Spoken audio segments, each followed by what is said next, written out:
Our Marshall Zellinger spoke with a political science professor who explains why the Colorado GOP burning to the ground could be the best thing for the party.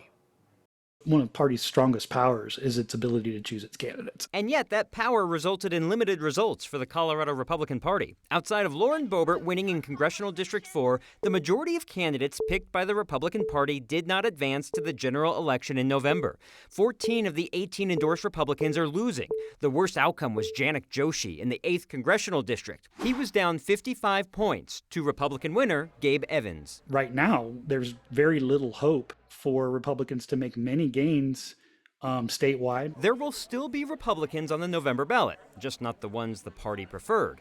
And in 2016, CSU political science professor Kyle Saunders predicted this. There were going to be places where Donald Trump was going to do damage to the Republican Party.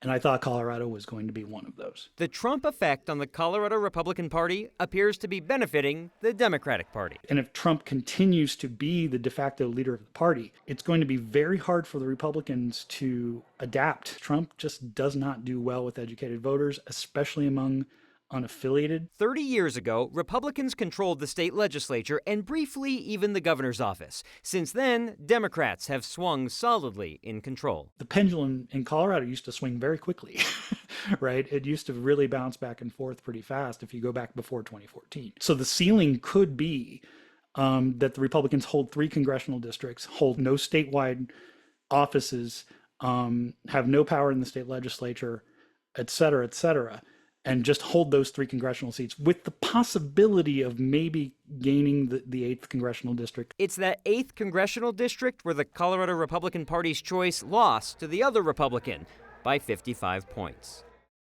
The other Republican is Gabe Evans, who was endorsed by Trump. So that could be our litmus test on the Trump support in Colorado. Congressional District 8 was decided by 1,632 votes 2 years ago. That was Democratic Representative Yujiro Caraveo's win over Republican Barb Kirkmeyer. So will the Trump analysis by Kyle Saunders hold true, that he's a drag in Colorado? Or will it be the one bright spot for Republicans to raise their ceiling ever so much by getting 4-4 in Congress instead of 5-3?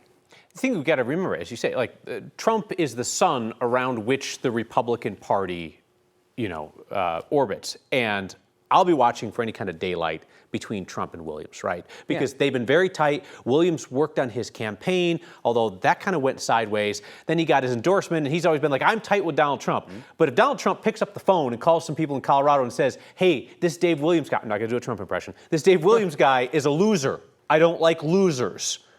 That's got to be the end for Williams. I would have liked to have done some analysis between Trump votes in 2020 and what we saw last night, but the districts have moved and changed because of redistricting, so I couldn't see, did someone overperform in a Trump district? Did someone underperform? I think the underperforming is accurate. Mm-hmm. Do you think he'll care enough to call Colorado Republicans? I don't know. He's got a lot of things going on, but I think one thing that we know about Donald Trump is he doesn't like to be embarrassed. He doesn't like to be associated with losers. And until Dave Williams got his boat blown out of the water last night, Trump had not lost an endorsement in a congressional primary so far this year, and Williams lost by 30 points. But he likes big. So I guess if you're going to lose, you could lose bigly, right? Lose bigly, Marshall.